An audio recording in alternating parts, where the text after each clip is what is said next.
সুন্নতে খাতনার দায়িত্ব গ্রহণ করেছিলেন তিনি স্বয়ং মহান আমাদের রব আল্লাহ সুবহানাহু ওয়া তাআলা। এখন রাদিয়াল্লাহু তাআলা আনহু قال رسول الله صلى الله عليه وسلم من كرامتي على ربي عز وجل إني ولدت مختونا لم يرى سوءتي। তার মানে তিনি বর্ণনা করেছেন, আল্লাহ রাসূল বললেন, মান কারামাতি আলা রাব্বি ওয়া জাল্লা, আমার সর্বশ্রেষ্ঠ মুজিজা হলো ইন্নী উলিদতু মাহদুনান, আমি খাতনারত অবস্থায় জন্মগ্রহণ করেছি, লাম ইয়ারা আহাদুন সাওআতি, এবং আমার গোপন অঙ্গ কেউ দেখার সৌভাগ্য অর্জন করে নাই। তাহলে হুজুর যখন গোসল করাইছে, হিসি করাইছে, তখন কি করছে? ছোট বাচ্চা কি করা? তার মানে এটা বলেই কিন্তু স্টার্ট দেয়। তার মানে ও জানে যে ইস্টে হলো ও সুইচ। ইস কি কথা বলে না, ইস মানে সুইচ, ওইটা দিলেই ওই স্টার্ট দিয়ে দেয়।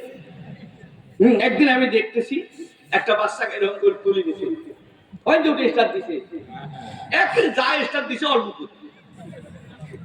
এই জন্য বাচ্চা তুলি নেওয়ার সময় এরকম করি করবেন না, নাহলে বেলার ভিতরে ঢুকে যাবে। আসে না এরকম বাচ্চা, একটা আরেকের পান দেবে শাড়ি, যতগুলো পানি ভিতর তত সব আপনার ভিতরে ঢুকে চলে যাবে। মন খারাপ করতেছেন? প্রিয় ভাইয়েরা আমার, কিভাবে সম্ভব?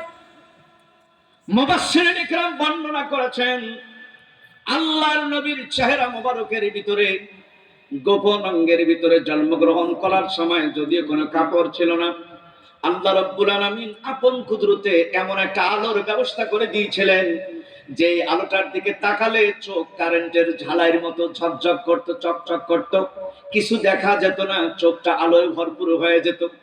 আল্লাহর নবীর গোপন অঙ্গের ভিতরে এমন একটা আলো আমার আল্লাহ পাক সিটিং করে দিয়েছিলেন, যার কারণে, ওই আলোটার কারণে পৃথিবীর কোনো মানুষের পক্ষে তার গোপন অঙ্গটা দেখা সম্ভব হয় না।